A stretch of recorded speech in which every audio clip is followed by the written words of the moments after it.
Hello everyone. नमस्कार दोस्तों। Welcome to true I S and PCS. हम लोग पूनम दलाल दहिया की बुक से चैप्टर नंबर 5 को स्टार्ट करते हैं, जिसका नाम है बुद्धिज़्म एंड जैनिज़्म।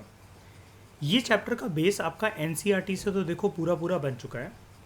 पूनम दलाल दहिया की बुक से करने के बाद आप ये मान लो कि अगर इस चैप्टर से कोई सा भी क्वेश्चन आता है ना, तो आपकी एक्यूरेसी उस क्वेश्चन को करने की ऑलमोस्ट, अगर मैं बोलूँ तो 90% प्लस रहेगी। अगर मैं आपको एक नंबर दे दूँ तो 95% जो है आपके क्वेश्चन जो है वो ठीक ही जाएंगे।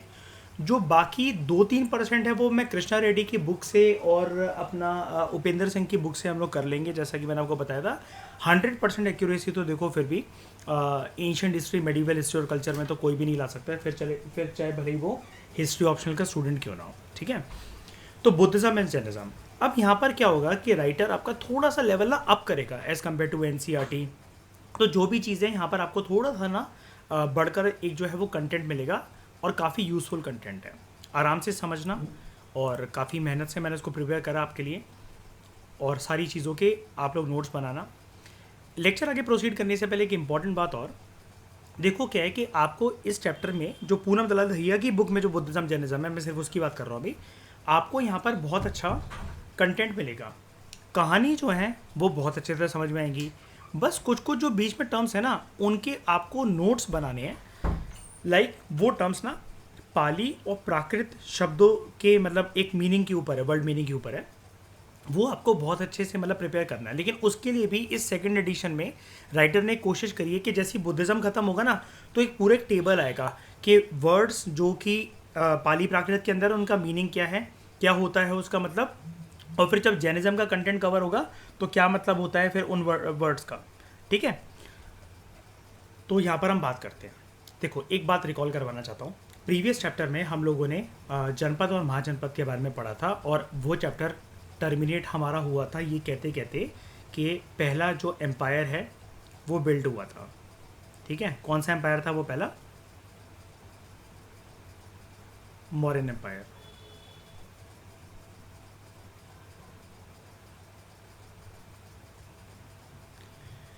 देखो, जब ये इसको आप कह लो लेटर वैदिक एज से लेकर जब ये थोड़ा सा वैक्यूम रहा, फिर यहाँ पर काफ़ी ज़्यादा वॉर्स,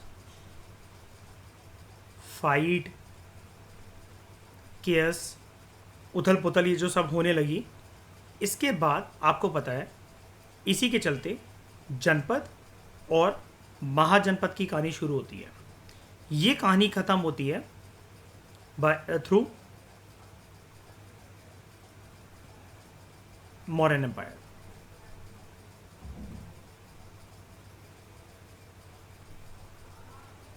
अब क्या है, इंसान की एक फितरत होती है। जब इंसान को आयरन के बारे में नहीं पता था तब वो बिल्कुल शांत बैठा हुआ था। जैसी इंसान को लोहे के बारे में पता लगा तो इंसान ने अंधाधुंध फॉरेस्ट को क्लियर करना, जानवरों को मारना, धूम्रपान करना, मदिरा पीना, ये सब कुछ स्टार्ट करा। क्यों स्टार्ट करा? क्योंकि लेविश लाइफस्टाइल हो रही थी, दूसरों के लैंड पे कब्जा करके रिसोर्सेज ज़्यादा आ रहे थे, और क्या कहते हैं, सोसाइटी में जो इनइक्वालिटी थी वो बढ़ रही थी। शूद्रों को कुछ नहीं माना जाता था, औरतों को पैरों की जूती समझा जाता था, बच्चे पैदा करने की मशीन समझा जाता था। तो क्या हुआ, इसके चलते चलते मतलब लेटर वैदिक एज से सब कुछ खराब तो हो ही गया था भारत के समाज में, सोसाइटी में, कल्चर में, हर चीज़ों में। उसके बाद लेटर वैदिक एज से लेकर मॉडर्न एम्पायर तक की कहानी पे अगर आप निगाह मारोगे तो इंसान काफ़ी ज़्यादा इसमें आपको लालची, ग्रीडी, वॉर लड़ने वाला, दूसरों की ज़िंदगी की कदर नहीं करने वाला, ऐसा इंसान बन चुका था। मतलब पूरी की पूरी इंसान की साइकोलॉजी जो थी वो यूटर्न मार चुकी थी। इंसान अब तक जो शांत बैठा हुआ था, उसके अंदर की भूख, अंदर की लालच उमड़ उमड़ कर आ रहे थे कि उसको किसी एक टेरिटरी पर कब्जा करना है, ज़्यादा रिसोर्सेज लेने हैं, अपनी ज़िंदगी बहुत लेविश लाइफस्टाइल के साथ बितानी है। इसके चलते हमारे देश में और दुनिया के अलग अलग कोनों में जहाँ पर भी ये किंगडम एम्पायर बिल्डिंग की परंपरा जो चल रही, परंपरा तो नहीं कहेंगे इसको, सॉरी, जो ये प्रक्रिया जो चल रही थी, इसके लिए हमारे देश की अगर हम लोग बात करें तो हमारे देश या इंडियन सब कॉन्टिनेंट में 2 महापुरुषों ने जन्म लिया। ठीक है, और दुनिया में और भी ऐसे गुरुओं ने अलग अलग कंट्रीज़ में जन्म लिया। अब इनको भगवान का अवतार माना जाता है और ये माना जाता है, विश्वास ये करा जाता है कि प्राचीन भारत के टाइम पर या फिर प्राचीन काल में जब धरती पर पहली बार इंसानों ने ये एम्पायर बिल्डिंग की तरफ जाने के लिए ये जो दूसरे मानव जीवन की जो कदर है वो कम करना शुरू कर दी, तो भगवान ने एक धरती पर अवतार लिया इंसानों के रूप में और इंसान को राह दिखाई। अब ये चीज़ जस्टिफिएबल कुछ हद तक ऐसे हो जाती है कि देखो, आप ना लुक्स में कितने भी सुंदर हो, कितने भी अच्छे हो, आप बहुत सारे लोगों को अट्रैक्ट करना जानते हो, लेकिन आपकी बोली ना सब कुछ होती है। ज़रूरी नहीं है कि अगर आपकी जो बोली हो वो सबको पसंद ही आ जाए, या आप दूसरों का दिल जीतना जानते हो। और लोग अगर आपकी बात सड़क पर खड़े होकर सुने तो क्यों सुने, आप में ऐसी क्या बात है, आप में ऐसी क्या काबिलियत है। बात वही है ना कि अगर इनकी बात लोगों ने मानी और आज तक ये लोगों के दिलो दिमाग में जिंदा है कि लोगों ने इनको अपना धर्म बना लिया इन महापुरुषों को, तो आपके अंदर अगर लोगों को मोटिवेट करने की चाहत है या आप कर भी पाते हो, आपके अंदर बहुत अच्छी टोन है, लेकिन फिर भी ज़रूरी नहीं है कि हर कोई इंसान आपकी बात सुनेगा और अपने जीवन को आपके प्रिंसिपल्स के अकॉर्डिंग अलाइन कर लेगा। ये चीज़ एक वैलिड आर्ग्यूमेंट यहाँ पर बनती है कि हाँ, ये पुरुष कोई नॉर्मल पुरुष नहीं थे जिन्होंने बर्थ लिया था, ये महान पुरुष थे, ये महान आत्माएं थी। और ये काफ़ी लोगों का ये भी क्लेम है कि ये भगवान के अवतार थे। तो भगवान अपने मुख से, अपनी बोली से अगर कोई बात निकाल रहे हैं तो ऑब्वियस सी बात है इंसान उसको सुनेगा। अब पाप का घड़ा जो है वो लोगों का कम होगा, कुछ लोग अच्छे रास्ते पर आएंगे, सोसाइटी में पीस आएगा। ये प्रक्रिया मध्यकालीन भारत तक चलती चली जाएगी। फिर ऐसा बोला जाता है कि धरती पर दोबारा जब पाप बढ़ा तब भगवान ने फिर से जन्म लिया और वो फिर सिलसिला चलता है। जैसे बुद्धिज्म जैनिज्म है एंशिएंट इंडिया में, मेडिवल इंडिया में क्या होता है, भक्ति सूफी, है ना। तो लिंगायत्स, वीराशैवा, ठीक है, अलवर्स, नयनर्स, इन सारे लोग जो थे, जो बड़े बड़े साधु संत, जो महात्मा थे, अगेन ऐसा माना जाता है कि भगवान ने जन्म लिया इंसानों के रूप में और लोगों को नई जो रहा है वो दिखाई। और भगवान के चमत्कार लोगों की ज़िंदगी में चेंजेस भी ला रहे थे, जैसे मीराबाई, ठीक है, कृष्ण जी की भक्त। तो ये सब चीज़ें जो हैं, ये सारी जो प्रक्रिया हैं, इनको हम यहाँ पर जानने वाले हैं। शुरुआत करेंगे सबसे पहले बुद्धिज्म से। उससे पहले कुछ हम कॉमन बातें यहाँ पर जान लेते हैं। सबसे पहले एक प्यारा सा इंट्रोडक्शन। देखो, 6th सेंचुरी जो BC है, जो प्राचीन काल की जो 6वीं जो शताब्दी है, इसके अंदर ना धार्मिक मामलों के अंदर बड़ी उथल पुथल हमें देखने को मिलती है। कैसे, आपको भी पता है, लेटर वैदिक एज तक आते आते जो धर्म था वो कोई एक ऐसी चीज़ बन गया था कि वहाँ पर भी इनइक्वालिटी है, वो भी सबके लिए एक्सेसिबल नहीं है। औरत जो हैं उनको बड़ी सारी पाबंदियां हैं, रिस्ट्रिक्शंस हैं, वर्ण सिस्टम आ गया, शूद्र कुछ नहीं कर सकते, ठीक है। इसके बाद क्या हुआ, जो कुछ महान आत्माएं जो थी, जो कि मैं आपको बता रहा था, जिन्होंने जन्म लिया, और उनको ग्रेट टीचर्स क्यों बोला जा रहा है, क्योंकि इनकी बातें लोगों की ज़िंदगी में इंपॉर्टेंस रखती थी, उनकी बातों का महत्व था। लाइक चाइना के अंदर बर्थ लिया कन्फ्यूशियस ने, ईरान के अंदर ज़ोरोआस्ट्रियन ने, और ग्रीस के अंदर परमेनाइडिस ने, ठीक है। इन्होंने अपने अपने देशों में जो था, और आपको पता है इंडिया में गौतम बुद्ध और वर्धमान महावीरा, ठीक है, ये 5 आप लोग मान लो, ठीक है।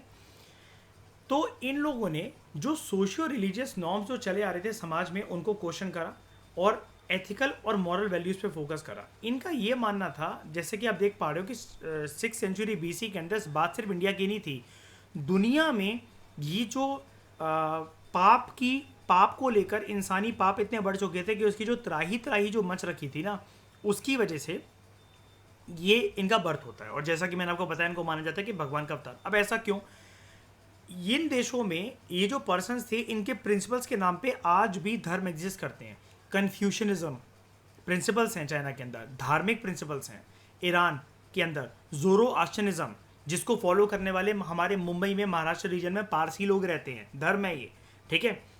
परमानेंटिज्म ग्रीस के अंदर, और बुद्धिज्म एंड जैनिज्म। लेकिन एक बात मैं आपको बताना चाहता हूँ, इन धार्मिक गुरुओं ने, धार्मिक गुरु तो नहीं कहेंगे हम इनको, इन फिलोसफिकल टीचर्स ने कभी भी ये नहीं बोला कि हम एक धार्मिक गुरु हैं या हम धर्म की स्थापना करने जा रहे हैं।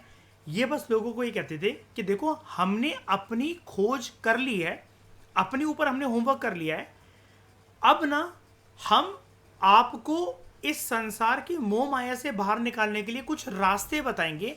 अगर आप उन रास्तों पे चलते हो तो आपके पास कुछ भी नहीं है, दो जोड़ी कपड़े भी हैं, आप तब भी अपने आप को बहुत ज़्यादा खुश रख सकोगे और ज़िंदगी को एक मीनिंगफुल लाइफ बना सकोगे। बस।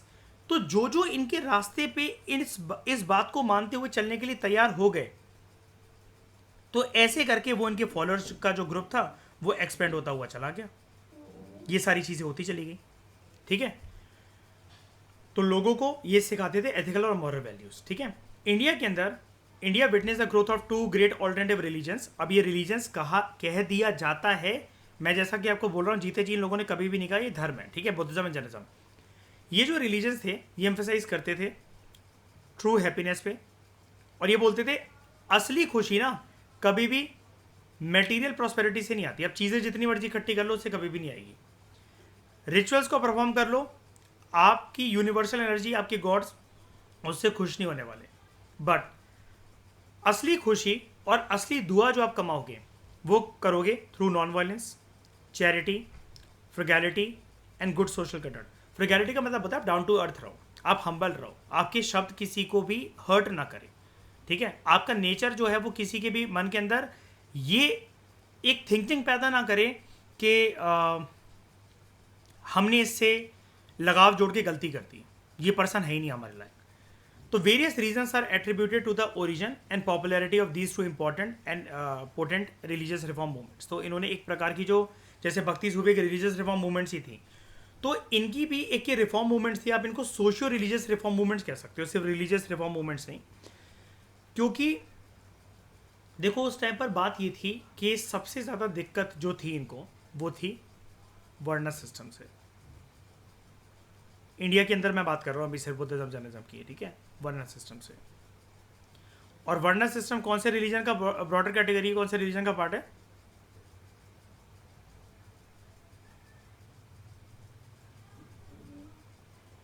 मैं गलती से ब्राह्मणिज्म लिखा था, हिंदुज्म। अब देखो ये जो दो लोग थे, ये जो पर्सन पैदा हुए, ये ना वर्ण सिस्टम के अंदर अगर आप इनको देखो तो ये क्षत्रिय ही थे। नाम था ओरिजिनल सिद्धार्थ एंड दूसरे पर्सन का नाम था वर्धमान महावीर। ठीक है।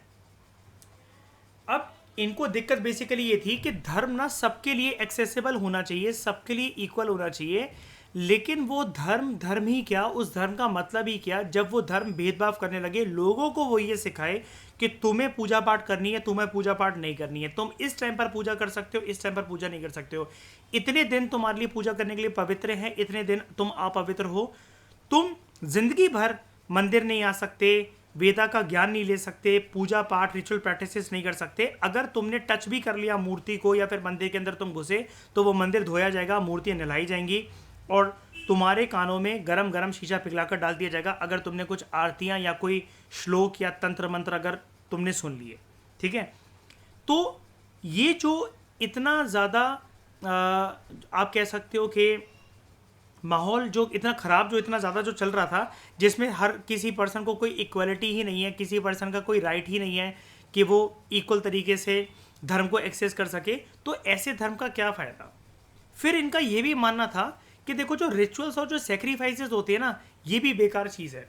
आप ना किसी एक बकरे की या बकरी की बलि देकर, किसी भी जानवर की बलि देकर, आपको क्या लगता है कि आप किसी की जान ले रहे हो और उससे देवी देवता खुश होंगे, उससे आपको फल मिलेगा। तो इन्होंने इन सब चीज़ों को क्वेश्चन करना शुरू करा। बात करें अगर हम लोग आइडल वर्शिप की, तो इनका ये मानना था कि देखो जो मूर्ति पूजन होती है ना, उसी की लिमिटेशन ये होती है कि आप ना पूजा कर रहे हो, अच्छी बात है, हर किसी का अलग तरीका होता है पूजा वगैरह करने का। इन्होंने कभी भी ये नहीं बोला कि तरीका गलत है, आरती मत करो, जोत मत जलाओ, धूप बत्ती मत जलाओ, ऐसा इन्होंने नहीं बोला। लेकिन इन्होंने बोला कि जो रिचुअल्स होते हैं ना, वो आपका कनेक्शन गॉड के साथ होने नहीं देते। अब वो कैसे, जैसे ठकुराइन, मैंने आपका एक एग्जांपल दिया था अभी कुछ महीने पहले। अच्छा ठकुराइन नहीं है तो मान लो कि जैसे श्रेया आपके घर में कोई एक हवन है। ठीक है। अब सुबह से आप उठ गए हो नहा धोकर 4-5 बजे। ठीक है। उसके बाद आप ड्राइंग रूम में सारे टेबल वगैरह को साइड करते करते मम्मी पापा के साथ पूरा एक कारपेट बिछा रहे हो कि मेहमान आएंगे घर पे, फिर कोई फूल वाला आ रहा है, फिर पंडित जी आए, आपने उनको बिठाया, आप अपने रिश्तेदारों को फ़ोन कर रहे हो, फिर कोई चीज़ ख़त्म हो गई, आप मार्केट तक गए, फिर आप 10 लोगों को फ़ोन कर रहे हो, मम्मी फ़ोन करवा रही है आपसे कि बुआ को पूछ, मासी को पूछ वो कहाँ तक पहुँचे क्या नहीं पहुँचे। हवन जब शुरू भी हो गया, कुछ लोग उसके बाद एंट्री कर रहे हैं, कुछ लोग आपको कॉल कर रहे हैं। अब जब वो हवन खत्म हुआ, आप सुबह 4 बजे से लेकर दोपहर 4 बजे तक जब आप बैठे रहे, तो क्या घंटा आपका गॉड के साथ कनेक्शन बना? आप तो थकाते ही रहे ना अपने आप को, यहाँ भागा दौड़ी वहाँ भागा दौड़ी, आप इधर भागते रहे उधर भागते रहे। आपका ध्यान इस पर था कि सब लोग आए हैं कि नहीं आए हैं, खाना अच्छे से बना कि नहीं बना है, फिर आप खाना परोसने लगे। तो इस सारी रिचुअल्स और सेक्रीफिशियल ट्रेडिशंस का या रिचुअलिस्टिक परंपराओं का क्या फ़ायदा जब आप एक सेकंड के लिए भी ध्यान लगाकर प्रॉपर तरीके से बैठ ही नहीं सके? आपने सिर्फ अपने शरीर को उस टाइम पर थकाया है, अपनी विल पावर को ख़त्म करा है, ये जानने के लिए कि घर पे कौन आ रहा है, कि हमने सबको रिश्तेदारों को सबको इन्वाइट कर दिया है, खाना प्रॉपर पूरा पड़ जाएगा कि नहीं पड़ जाएगा, पंडित जी के पैर धुलवाने हैं, घर पे कारपेट बिछाना है, और जो भी मतलब सारी चीज़ें, उसमें इंसान अपने आप को थकाता है। तो इनका जो ये बोलना था ना कि रिचुअल्स की जो परफॉर्मेंस है उन्होंने चैलेंज करा, मैं आपको इसका ओरिजिनल मीनिंग ये बता रहा हूँ। कभी मेन साइंस राइटिंग के अंदर ये मतलब देना कि रिचुअल्स को बेकार बोलते थे, वो बोलते थे बेकार इन द सेंस, देखो कोई भी चीज़ बेकार तब होती है जब आपकी वो ग्रोथ के ऊपर कॉन्ट्रीब्यूशन ना करे। अब जैसे यूपीएससी को मान लो, कई लोग हार्डवर्क करते हैं, लेकिन हार्डवर्क से नहीं निकलता ना यूपीएससी। अब हार्डवर्क का मतलब क्या है? आप क्या 6 क्लास की एनसीईआरटी को लेकर बैठे रहोगे, सारी आपने खत्म कर ली, सिर्फ आप बढ़ने को तैयार ही नहीं उसके ऊपर लेवल के ऊपर, आपको मैं हार्डवर्क कर रहा हूँ, हार्डवर्क कर रहा हूँ, मैं एक ही एनसीईआरटी को लेकर बैठा हूँ 1 साल तक और 12-12 घंटे रोज उसको पढ़ता हूँ मैं, तो ये हार्डवर्क आपका गलत डायरेक्शन के अंदर है ना। ऐसे ही इनका ये मानना था गॉड के साथ कनेक्शन बनाना इंसान को आता नहीं है। गॉड के साथ वही पर्सन कनेक्शन बना सकता है जो कि पहले अपनी आत्मा को जाने, फिर उस आत्मन का मिलन परमात्मन के साथ करवाया जा सकता है।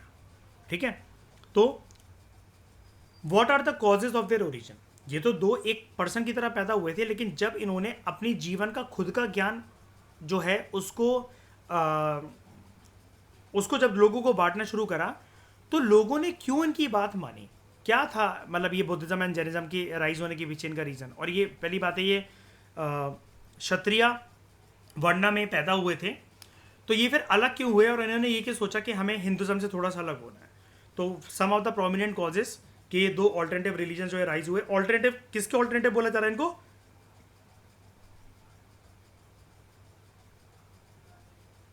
हिंदुज़म के ऑल्टरनेटिव। नंबर 1, देखो क्षत्रियास शाइनी आपको भी पता है कि वॉरियर क्लास थे, है ना। समाज के अंदर वो ये जानते थे कि रणभूमि को जीतना, शत्रु को मारना, रिसोर्सेज के ऊपर कब्जा करना, किसी को भी उठाकर लाना और किसी को भी विजय दिलवाना, ये सारा काम हमारा होता है because we are warrior classes. लेकिन फिर भी इनको एक बात सताती थी, इनकी मानसिक मतलब मानसिकता के अंदर एक बात जो इनको बहुत तंग करती थी वो ये थी कि फिर भी वर्ण सिस्टम के अंदर सबसे टॉप पर कौन आते हैं? ब्राह्मण्स आते हैं। ठीक है, तो क्षत्रिय जो थे वो ये देख रहे थे कि ब्राह्मण्स की डोमिनेंस चलती है। क्यों? क्योंकि वो सिर्फ एक वेदास को इंटरप्रेट करके बताना जानते हैं, सिर्फ इस वजह से। रियल सोसाइटी तो हमारे वर्चस्व की वजह से चल रही है, क्षत्रियस को ये लगा। बहुत इसके अलग अलग रीजन हैं, मैं एक पहला रीजन आपको बता रहा हूँ, क्षत्रियों का reaction against the domination of the Brahmans. तो पोस्ट वैदिक सोसाइटी में हुआ क्या आपको पता है?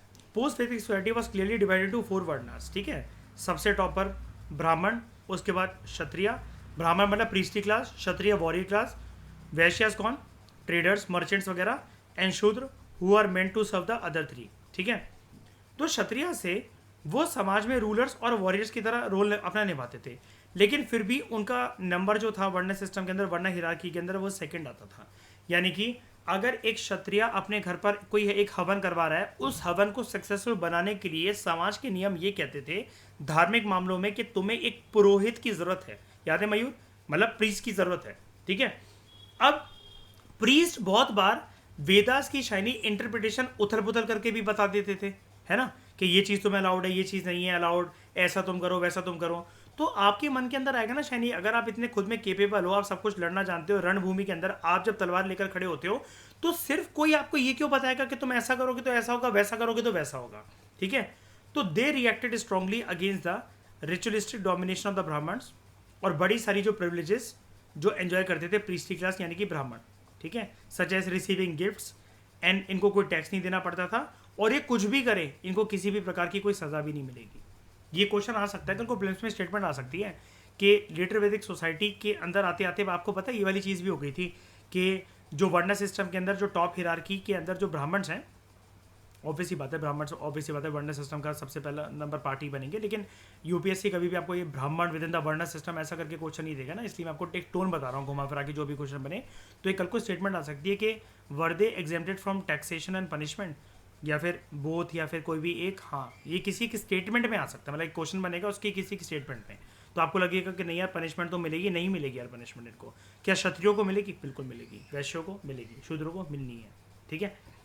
तो it is rather unsurprising that both Buddha and Mahavira जो की लीडर्स बने आगे चलकर बुद्धिज्म एंड जैनिज्म के। अच्छा एक बात बताओ, इनको फिर धर्म किसने बना दिया, इनकी बातों को, इनके प्रिंसिपल्स को? हम लोग नॉर्मली भी लिख सकते हैं ना बुद्धा एंड महावीर, लेकिन ये बुद्धिज्म एंड जैनिज्म क्यों कहते हैं हम लोग, इज्म क्यों लगाते हैं? इज्म का मतलब होता है कोई भी चीज़ जो एक प्रिंसिपल बन गई हो, कोई धर्म बन गया हो।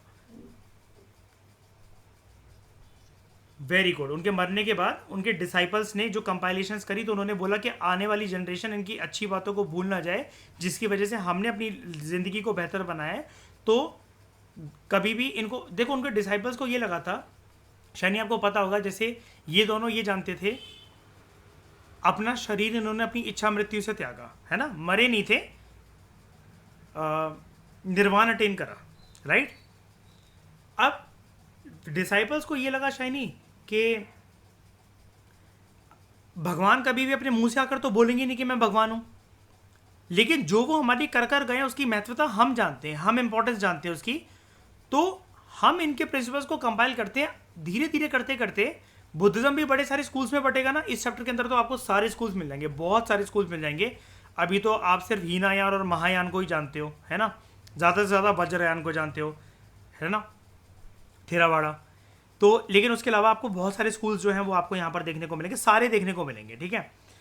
तब आप जानोगे कि आगे चलकर डिसाइपल्स ने इनके प्रिंसिपल्स को धर्म का नाम दे दिया। जैसे आपने ओ माय गॉड देखी होगी पहली वाली जो है, उसके अंदर आपने एक चीज़ नोटिस करी होगी कि कांजीलाजी मेहता को, मतलब ये परेश रावल को धर्म ही, उसकी बातों को या उसी को भगवान ही बना दिया जाता है ना, और लोग मानने भी लगते हैं कि चमत्कार है इनके अंदर, ये हैं वो हैं, ठीक है। ये चीज़ होती है कि जब आपके डिसाइपल्स जब बढ़ते हैं और आपकी बातों का असर लोगों की ज़िंदगी पे बहुत ज़्यादा होने लग जाता है, तो वो आपको भगवान का रूप मानने लग जाते हैं। ये आप किसी भी फील्ड के अंदर देख सकते हो, ठीक है।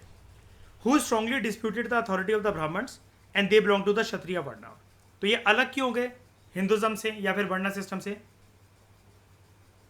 क्योंकि इनको ये लगा कि यहाँ पर क्या होता है, बहुत ज़्यादा इंसान इंसान के बीच में क्या प्रैक्टिस होता है,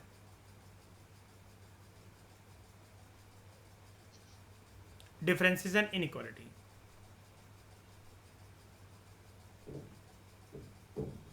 Differences and inequality. राइटर आपसे कह रहा है कि equally interesting is the fact that जो बुद्धिज्म से रिलेटेड जो भी पाली टेक्स्ट हैं, they frequently reject the Brahmanical claim to innate superiority. ब्राह्मण से ही कहते थे ना कि याद है वो मनु के अंग के बेसिस पर वर्ण सिस्टम की डिवीजन होती है कि सर जो होगा वो ब्राह्मण, हाथ जो होंगे वो क्षत्रिय, जो पेट नाभि और जो कमर होगी वो वैश्य, और घुटने और एड़ियाँ जो होंगी वो शूद्र, है ना।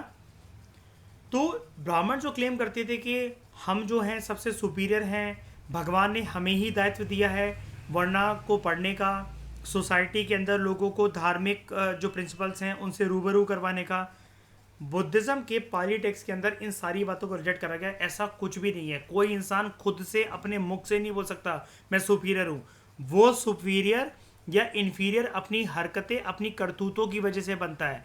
एक परिवार में एक चीज़ों में जन्म लेने की वजह से नहीं, और एक ऐसी चीज़ जिसका कोई एक अथॉरिटेटिव टेक्स्ट भी नहीं है कि ऐसी कोई चीज़ एग्जिस्ट करती है कि नहीं करती है।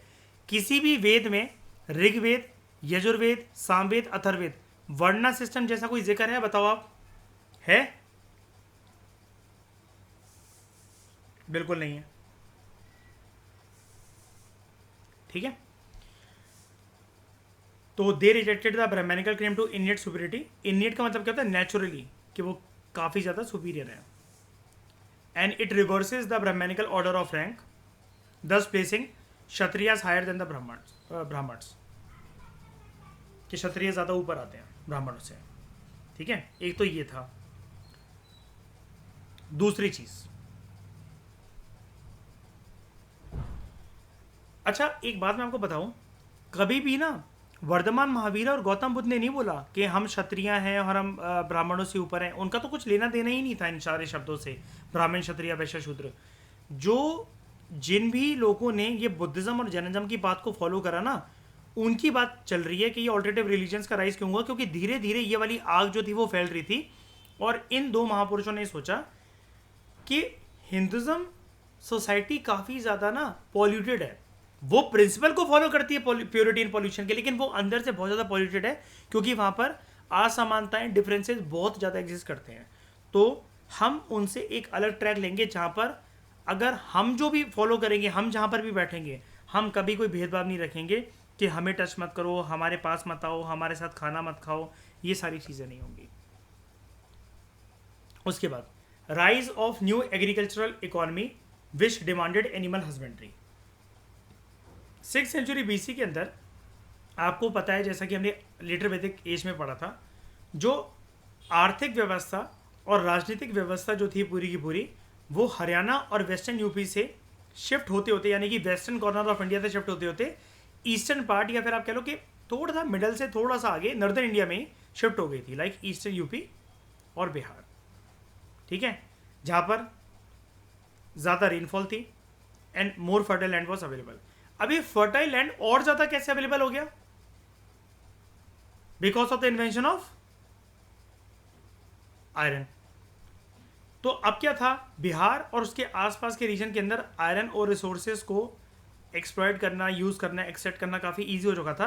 तो लोगों ने आयरन टूल्स जो हैं वो यूज़ करना शुरू करें, एंड ऑल्सो आयरन प्लोशियर, ताकि वो घने घने जंगलों को काट सकें। और अभी तक जो अनएक्सप्लोर्ड एरियाज थे, हितरटू का मतलब होता है टिल द टाइम बीइंग, मतलब जब तक वो कोई जानता नहीं था उनको। ठीक है, तो जब तक वो अनएक्सप्लोर्ड एरियाज थे तब तक वो तो थे, घने जंगल थे, वहाँ पर कोई जाता नहीं था, या जो भी था वहाँ पर किसी प्रकार की खेती बाड़ी नहीं होती थी। लेकिन अब वहाँ पर शुरू होगी कल्टीवेशन। तो एग्रीकल्चर इकोनॉमी अब जो आयरन प्लोशियर के बेसिस पर जो इमर्ज होकर आई, it required the use of bullocks. And यहाँ पर अगर आपको जो एनिमल्स हैं अगर वो यूज़ करने अपने खेत पर, या फिर एनिमल्स को रखना है कि आप उनको कोई घास फूस चरवा कर उनसे मिल्क प्रोडक्ट्स एक्सट्रैक्ट कर सको, उनको बीस्ट ऑफ बर्डन बना सको, कि उन पर सामान आप लेकर उनको आप ढो सको। ढो का मतलब है कि आप उनको लेकर जा सको, ट्रैवल करवा सको अपना सामान रखकर। उसके लिए एनिमल हस्बेंड्री की प्रक्रिया शुरू हुई। ठीक है, लेकिन जो वैदिक प्रैक्टिस थी एनिमल सेक्रीफाइस की, ठीक है, उसकी वजह से बड़े सारे गाय भैंस भेड़ बकरियों की मृत्यु होती थी। अंधाधुंध उनको काटा जाता था, मारा जाता था। और ये एक बाधा बन रही थी कि नई प्रकार की एग्रीकल्चरल इकोनॉमी इमर्ज नहीं हो सकती। क्यों नहीं हो सकती? जैसे अगर आप गाय भैंस भेड़ बकरियों को मतलब मार रहे हो, काट रहे हो, तो फिर इंसान को ये लगेगा कि क्रॉप प्रोडक्शन क्यों करनी, खाने ही तो है, वो इनसे मिल जाता है। ब्रीडिंग करवा दो, इनके बच्चे पैदा हो जाते हैं, उनको ठुसवाओ, कुछ महीने रेस करो, फिर उनको काटो, फिर उनको मारो और खा लो। ठीक है, लेकिन ये जो चीज़ थी, ये इन दो महापुरुषों ने देखी, या इनके साथ जो फॉलोअर्स जो थे उन्होंने देखा ये गलत है। क्योंकि रिचुअलिस्टिक प्रैक्टिस के नाम पर, एनिमल सेक्रीफिशियल ट्रेडिशंस के नाम पर अगर ऐसे जानवरों की बलि दी जाती है, इनका खून बहाया जाता है, इससे कोई भी यूनिवर्सल एनर्जी या देवी देवता खुश नहीं होने वाले। तो दस for the stability and prosperity of the new agrarian economy ज़रूरी था कि एनिमल्स को जो अंधाधुंध काटा जाता है वो स्टॉप करा जाए in the name of ritualistic tradition. अब क्योंकि दोनों बुद्धिज्म और जैनिज्म ने नॉन वायलेंस को प्रीच करा, और जैनिज्म ने तो कुछ ज़्यादा ही हद तक कि ताली भी नहीं बजाओ, है ना, जोर की बोलना भी नहीं है, जोर की खांसना भी नहीं है, तो they were strongly against any form of sacrifices.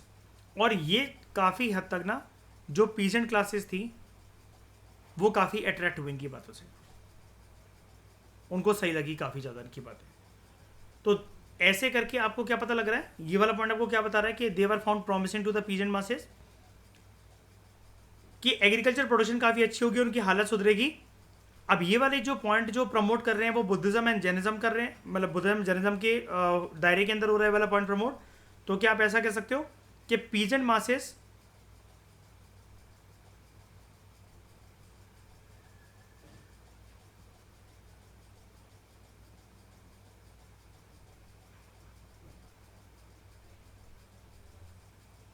Were great followers of both Buddhism and Jainism. ऐसे करके इनके फॉलोअर्स बनना शुरू हुए, यानी कि इनके सबसे पहले फॉलोअर्स कौन बने? Peasant classes. और पीजेंट क्लासेस में आप एक चीज़ और मानते हो कि जिससे खेती बाड़ी करवाई जाएगी या जिसको मिलियन काम करने के लिए दिया जाएगा खेतों में शाइनी, वो शूद्र क्लास से होगा, उनका शोषण होगा, फेयर वेजेस भी नहीं मिलेंगी, कभी भी लैंड से निकाल दिया जाएगा, ह्यूमिलेशन का सामना करना पड़ेगा। तो बीइंग अ पीजेंट क्लास, और उसके साथ अगर दुख इस बात का भी है कि वो शूद्र वर्णा के अंदर बॉर्न हुए हैं, तो पॉइंट ये भी है कि फिर बुद्धिज्म एंड जैनिज्म के प्रिंसिपल्स, उनकी बातें इनको ज़्यादा अच्छी लगेंगी, प्रॉमिसिंग लगेंगी, and that is the reason कि इन्होंने जाकर ज्वाइन करा इसको। ठीक है, उसके बाद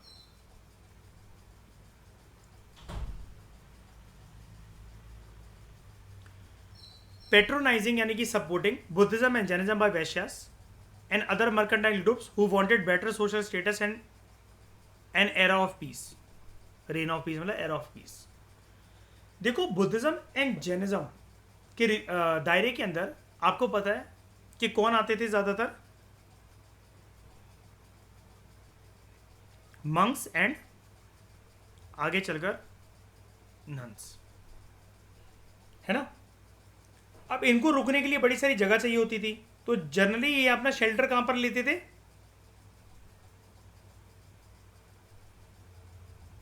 केव्स में। और कैसे केव? शुरू में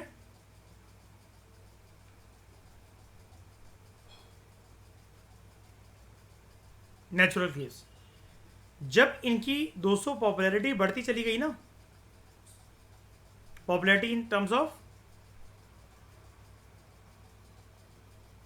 फॉलोअर्स जब बढ़ते चले गए, उसके साथ ही एक ग्रुप जो कि काफी रिची रिच थे,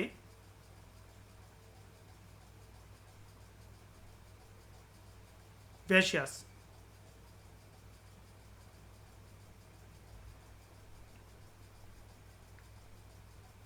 ट्रेडर्स एंड मर्चेंट्स, एंड शायद ये चीज पता होगी ना आपको, they also served as guilds, bankers, loan भी देते थे ये, है ना।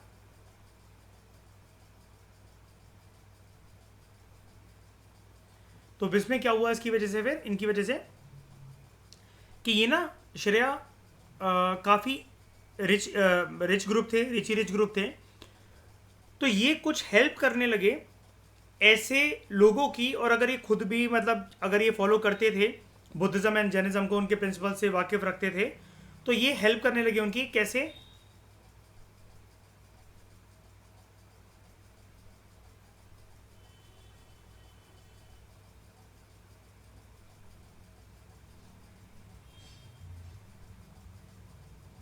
आर्टिफिशियल केव्स की स्थापना करा के। अभी आर्टिफिशियल केव्स क्या होते हैं? क्या शाइनी में इसको ऐसा बोल सकता हूँ Shreya? These are nothing but rock cut architecture.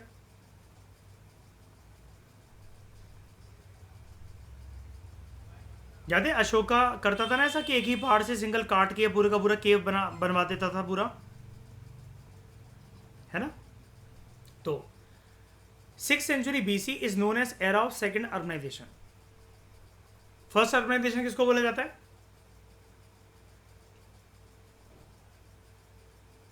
Indus valley civilisation को। ठीक है, एग्रीकल्चर जो एक्सपेंड हुआ, it resulted in improved food supply and it help in the development of craft production, trade and urban centres. तो यानी कि काफ़ी सारे लोगों को रोजगार मिलेगा यहाँ पर इस ज़माने के अंदर, खेती बाड़ी डेवलप होने की वजह से। यहाँ पर आर्टिसंस और ये सारे लोग जो हैं अपना धंधा चलाएंगे। जो व्यापार जो डेवलप होता चला गया, इसकी वजह से हज़ारों की संख्या में सिल्वर और कॉपर के जो पंचमार्क कॉइन्स थे वो हमें देखने को मिलते हैं ज़माने के अंदर, वो छापे गए बाय न्यूमिस्मैटिक्स। अब ये न्यूमिस्मैटिक्स कौन होते हैं? Any person who deals with coins. ठीक है, और यूपीएससी का 2017 का वो मेंस वाला क्वेश्चन याद है कि न्यूमिस्मैटिक की जो आर्ट जो हमें देखने को मिलती है गुप्ता एम्पायर के टाइम पर, वो उसके बाद जो है वो डिक्लाइन होती चली गई, है ना। अब बड़े सारे इंपॉर्टेंट टाउन्स और सिटीज़ यहाँ पर इमर्ज हुए। तो more than 60 such towns and cities it developed between 600 to 300 BC. अब ये टाउन्स और सिटीज़ का डेवलप होना ये शो नहीं करता एक प्रकार से कि ये अर्बन सेंटर्स हैं, और ये चीज़ अल्टीमेटली ये शो नहीं करती कि अर्बनाइजेशन की इतनी भयंकर प्रक्रिया, इतनी भयंकर स्पीड, जो कि जिसको बोला जा रहा है सेकंड अर्बनाइजेशन जो फेज़ है, वो फर्स्ट अर्बनाइजेशन के अंदर इतनी तेज़ भी नहीं थी, क्योंकि फर्स्ट अर्बनाइजेशन के फेज़ के बाद क्या गया था, एक तरीके का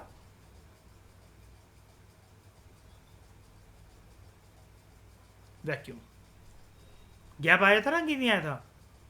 मैचो जो हड़प्पा का जो लेटर फेज था उसके बाद काफ़ी हद तक की अर्बनाइजेशन तो नहीं चला है ना, रिलीजियस सिग्निफिकेंस बढ़ गई थी, लेकिन वो रिलीजन भी फिर आगे चलते चलते रिलीजियस सिग्निफिकेंस या जो प्रिंसिपल्स थे वो भी बेकार हो गए। I am talking about early वैदिक एज या लेटर वैदिक एज। तो कुछ जो सिटीज़ 60 से भी ज़्यादा टाउन्स और सिटीज़ जो डेवलप हुए वो थे इम्पॉर्टेंट: पाटलिपुत्र, राजगृह, श्रावस्ती, वाराणसी, वैशाली, चंपा, कौशंबी एंड उज्जैनी। यानी कि कहाँ से कहाँ तक ये बात कर रहा है,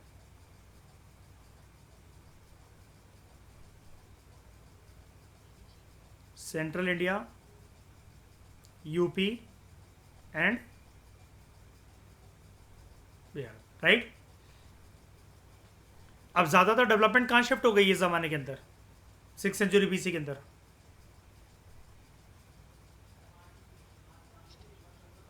ईस्ट इंडिया ना, पूरी तरीके से ईस्ट इंडिया नहीं, मतलब सेंट्रल टू ईस्ट इंडिया।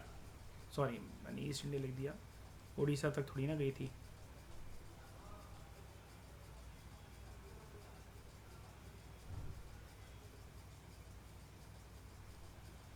एक सेकेंड,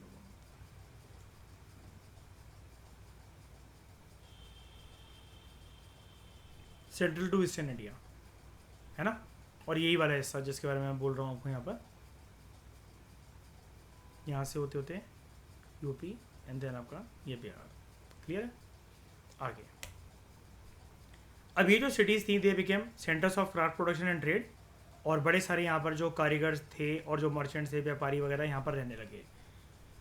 अब इकोनॉमिक प्रोग्रेस जो होती चली गई इन सारी रीजन्स की, it led to the rise of Vaishyas and other mercantile groups, जो कि ये चाहते थे कि यार हमें ना वॉरियर क्लास बनना है, ना हमें वेदास पढ़ने का शौक है, लेकिन हम यार समाज में छोटे तबके के बनकर क्यों रहे, हम अपनी सोशल पोजीशन को इम्प्रूव करना चाहते हैं, ठीक है। और पोजीशन ऐसी चाहते हैं कि जो ब्राह्मणों ने दी हो हमें वो मंजूर ही नहीं है वो पोजीशन हमारी, कि हम वर्ण सिस्टम के अंदर थर्ड पर आते हैं।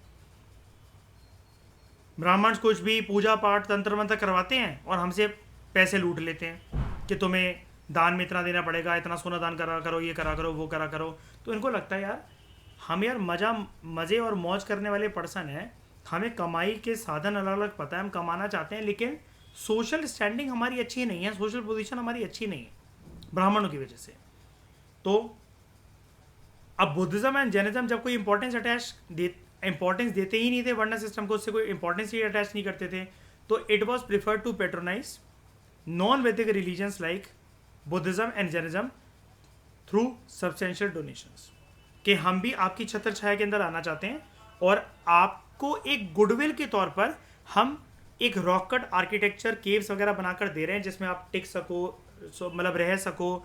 और आगे चलकर जब इनके फॉलोअर्स बढ़े थे तो एक चीज़ की और डिमांड क्रिएट हो गई थी। बताओ शायनी किस चीज़ की डिमांड क्रिएट हो गई थी जब वर्धमान महावीर और गौतम बुद्धा के फॉलोअर्स जो बढ़े थे। अभी तक तो ये नेचुरल केव्स, आर्टिफिशियल केव्स में रह लेते थे, इनको परमानेंट स्ट्रक्चर भी अलग अलग जगह पर चाहिए थे ना, जिनको क्या बोला जाता था, शाबाश, एक्सीलेंट, मोनेस्ट्रीज, ठीक है। तो both Buddhism and Jainism preach the idea of non violence, जिसकी वजह से अलग अलग किंगडम्स के अंदर जो वॉर चलता था वो खत्म हो सकता था, and consequently it promote for the trade and commerce which was beneficial for the economic class.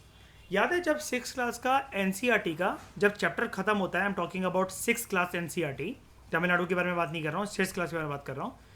जब वो चैप्टर खत्म होता है एंड में जाकर एक बॉक्स आता है, याद है ना, 2 महाजनपद आपस में लड़ रहे होते हैं और एक महाजनपद का राजा बुद्धा के पास आता है पूछने क्या मैं उनको हरा सकता हूँ, है ना, वज्जी संघ को मैं ऐसा ऐसा कर सकता हूँ, हरा सकता हूँ ऐसा करके। तो बुद्धा बोलते थे ना कि जब तक कोई एक प्रॉपर तरीके से डिसिप्लिन्ड वे में रह रहा है, अपने लोगों को साथ लेकर चल रहा है, लोगों का ट्रस्ट लेकर चल रहा है, तो ऐसे किसी भी पर्सन को कोई नहीं हरा सकता। तो यानी कि मैं आपको एक बात यहाँ पर ये बताना चाह रहा हूँ उस चीज़ को कोट करते हुए, ऐसा था क्या वर्धमान महावीरा और गौतम बुद्धा या फिर बुद्धिज्म एंड जैनिज्म जो भी इनके फॉलोअर्स थे, फिलहाल बात कर लो वर्धमान महावीरा गौतम बुद्ध की, ये इस ज़माने में पॉलिटिकल मैटर्स में बिल्कुल भी कोई पढ़ते ही नहीं थे, इनकी कोई भी राय नहीं थी। बताओ ऐसा था क्या? नहीं। लेकिन वो जब भी कोई राय देते थे तो शायनी ये इंश्योर करते थे किसी की जान माल की हानि ना हो, किसी को भी जान ना जाए किसी की भी, है ना। और राजास के बीच में भी यही प्रमोट करने की कोशिश करते थे कि वो बहुत हम्बल होकर चलें, और बल्कि अगर ये वॉर वगैरह हो सके तो उसको गिव अप ही कर दें। तो याद है ऐसे करते करते मैंने आपको एक चीज़ बताई थी 12th क्लास में, theme in Indian history part 1 के अंदर जो एंशिएंट हिस्ट्री है, जिसमें याद है वो एक किसी की पत्नी थी, हाँ मयूर अजातशत्रु, थैंक यू, उसका नाम नहीं याद आ रहा था मुझे। किसी की पत्नी थी, वो काफ़ी अमीर हुआ करते थे, एम्पायर बनाकर रहते थे।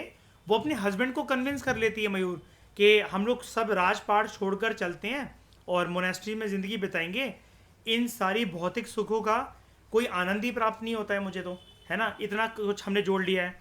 तो याद है फिर वो सारे का सारा अपनी संपत्ति जो है वो जंगलों में रहने वाले लोगों को, कारीगरों को, जो भी रहते थे आसपास, उन सबको बांट के वो चले जाते हैं और हमेशा हमेशा के लिए बुद्धा की शरण में आ जाते हैं, है ना। ये चीज़ है।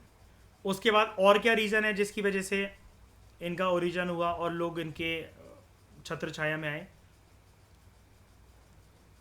वर्ण सिस्टम की वजह से और हिंदुज़म के फोल्ड के अंदर कुछ कमियां होने की वजह से हर किसी के लिए वहाँ पर एक्सेप्टेंस नहीं थी। लेकिन बुद्धिज़्म एंड जैनिज्म के फोल्ड इसके डोमेन के अंदर ऐसा कुछ भी नहीं था, because they readily accepted everyone. और उनके प्रिंसिपल्स जो थे वो ना आम लोगों को, गरीब लोगों को आराम से समझ में आते थे। अब अगर आप किसी एक छोटे बच्चे को ये बताओ कि हार्डवर्क करो तो उसको फिर भी समझ में आ जाएगा, और हार्डवर्क करते चलो, निराश मत होना। अब तुम अगर एक छोटे बच्चे से जो कि 3rd क्लास 4th क्लास में पढ़ रहा है और आज के ज़माने का बच्चा है, इंस्टाग्राम वाले ज़माने का बच्चा है, आप उसको यही हार्डवर्क की चीज़ अगर समझाओ ये बोलकर कि कर्मण्यवादी का रस्ते महाफलेषु कदाचन, कर्म करते चलो फल की चिंता मत करो, उसका मोटिवेशन खत्म हो जाएगा और वो एग्रेसिव हो जाएगा। कुछ ऐसी बातें जैसा कि मैंने अभी आपको बच्चे के केस में बताई, वो ये चीज़ें उसको समझ में नहीं आएंगी, उसको नॉनसेंस लगेंगी कि जो बोलना आराम से बोलो, फालतू की ज्ञानबाजी मत करो, ये क्या बोल रहे हो, कौन सी भाषा में। जो वेदास के अंदर तंत्र मंत्र विद्या, उसका उच्चारण जो भी दे रखा था, वो आम जनता के, गरीब जनता के समझ में ही नहीं आता था। अब उसकी वजह से जो रिचुअल्स थे, अगर मान लो कि मुझे अपने घर पे हवन करवाना है, कोई भी अगर ऐसी चीज़ करवानी है, तो मैं तो उसकी फिर प्रोनाउंसिएशन कर ही नहीं सकता। चलो कर भी ली मैंने पंडित वगैरह को बुलाकर, तो अब मुझे एक पुरोहित को बुलाना पड़ेगा, मुझे उसके लिए पैसा चाहिए, अब वो हम कहाँ से लेकर आए। और फिर इनको जाके समझ में आया जनता को, जब ये बुद्धिज्म जैनिज्म का बर्थ हुआ, फाइनली इनको जाकर ये वाली चीज़ समझ में आई बहुत अच्छे से। वो ये था कि कैसे हमें जो रिचुअल्स हैं, जो आइडल वर्शिप है, वो हमें थकाती हैं, हमारा कनेक्शन भगवान के साथ होने नहीं देती। जैसे अभी मैं श्रेया के केस में श्रेया को एग्जांपल दे रहा था कि आपके घर पे श्रेया कोई हवन हुआ है या कोई भी एक पूजा पाठ है, तो आप पूरे दिन अपने आप को कितना थका लोगे, आप जोड़ ही नहीं पाओगे। आपको लगेगा हवन हो गया, घर में कितनी पॉजिटिविटी आई है, आज कितने मेहमान आए थे, लेकिन सुबह से लेकर रात तक का चर्चा का विषय यही बनेगा कि हमने उनको इन्वाइट नहीं करा, वो ऐसे आए थे, वो ऐसे शक्ल बनाकर बैठे हुए थे, उन्होंने इतना खाना खाया, घर में गंदगी हो गई है। भगवान तो दूर दूर तक उस डिस्कशन में होते ही नहीं है किसी की जबान पर। मानसिक रूप से अपने आप को जितना मर्जी खुश कर लो कि हवन हो गया, ऐसा हो गया, वैसा हो गया, कनेक्शन तो नहीं बना पाए ना, वो पॉजिटिविटी तो नहीं ले पाए ना, थकाया है अपने आप को। लेकिन इनके जो प्रिंसिपल्स थे they were readily acceptable to simple ascetic और पीस सेंटर जो प्रिंसिपल्स थे they were readily acceptable by general folk laity यानी कि जनरल आम आदमी, ठीक है। एग्रीकल्चर के अंदर जो इंप्रूवमेंट हो रही थी और जो व्यापार जो डेवलप हो रहा था, पैसा बढ़ रहा था, अर्बनाइजेशन, इन सब का इम्पैक्ट समाज के ऊपर भी था, क्योंकि कौन नहीं चाहता कि अपना स्टैंडर्ड ऑफ लिविंग बढ़ाना। लेकिन उनको रोक क्या रहा था? हिंदुज्म के प्रिंसिपल्स और स्पेशली वर्णन सिस्टम। ये सारी की सारी जो आर्थिक और सामाजिक और राजनीतिक प्रक्रिया जो 6th सेंचुरी बीसी में बदलना स्टार्ट होती हैं, स्पेशली जनपद महाजनपद के टाइम पर, उसके बाद तो traditional equality and brotherhood it give way to inequality and social conflict. मतलब जो सब लोग पहले साथ मिलकर रहते थे, ऊंच नीच का भेदभाव नहीं था। अर्ली वैदिक सोसाइटी तक भी ऐसा कुछ भी नहीं था ना।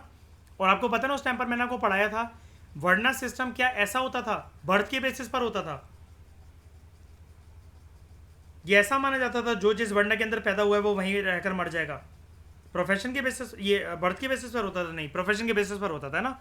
और ऐसा भी हो सकता है ना कि अगर आपको एक टाइटल दिया जा रहा है कि आप ना सबसे समाज के ऊंचे तबके के आदमी हो, आप ब्राह्मण हो, है ना, लेकिन जरूरी तो नहीं है फिर आपका बच्चा भी ब्राह्मण होगा। आपको ब्राह्मण क्यों बोला जा रहा है? आप वेदों का उच्चारण करना जानते हो। यह भी हो सकता है ना कि आप जो है वह क्षत्रिय हो, आपका भाई पैसे कमाना जानता हो तो वो वैश्य का टाइटल उसके पास हो। ये सारी चीजें बर्थ के बेसिस पर कब आके इंटैक्ट हो गई, फिक्स हो गई?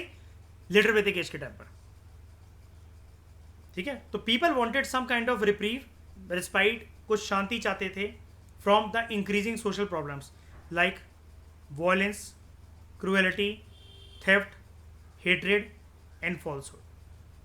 कब तक लोग बर्दाश्त करते रहते हो लोगों को? फिर देखो, एक तो ये होता है कि आपको ना जब तक जिंदगी में उम्मीद मिलती रहे ना, तो आप फिर काम करते रहते हो कि कोई बात नहीं, एक ना एक दिन सब कुछ ठीक हो जाएगा, अभी टाइम है, अभी रास्ते हैं, अभी और अपॉर्चुनिटी है। लेकिन जब आपको कोई ये बोल दे ना यही तुम्हारे जीवन का अंत है और यही आरंभ है, तुम जहां पैदा हुए तुम वहीं मरोगे, तो आप फिर कुछ उस जगह से निकलकर बिल्कुल ही एक नया ऑल्टरनेटिव अपनाने के बारे में सोचोगे। आप कहोगे कि इस जगह पर इस डायरेक्शन की तरफ मेहनत करने का कोई मतलब ही नहीं है। एक शूद्र व्यक्ति हो इस ज़माने के अंदर, वो कितना भी अच्छा हो, लोगों का काम कर रहा हो, बहुत हम्बल तरीके से लोगों से बात कर रहा हो, तो समाज उसको इस 6th सेंचुरी बीसी में उठाकर के ब्राह्मण बना देगी क्या? उसको परमिशन मिल जाएगी वेदास को एक्सेस करने की या वॉरियर क्लास बनने की? नहीं ना। तो जब लोगों को वो नजर ही नहीं आएगा तो लोग बाहर निकल जाएंगे। मुझे एक बात बताओ, संस्कृताइजेशन के फिनोमिना के अंदर क्या होता है? बताओ, उसके अंदर क्या होता है? ऐसे ही तो होता है ना। क्या होता है संस्कृताइजेशन? जल्दी बताओ मुझे, अब काफी बार बता चुका हूं मैं। मयूर बताओ क्या होता है संस्कृताइजेशन? शैनी पता है ये चीज आपको? संस्कृताइजेशन क्या होता है? जैद आराम से बताओ जरा, अब इसमें कोई गलती होगी मैं करेक्ट करूंगा।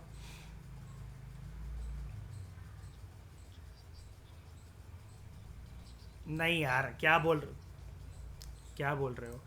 संस्कृताइजेशन का मतलब ये होता है कि देखो शाइनी, कोई एक पर्सन है, मान लो आप और मैं गांव में रह रहे हैं जैसे में, ठीक है।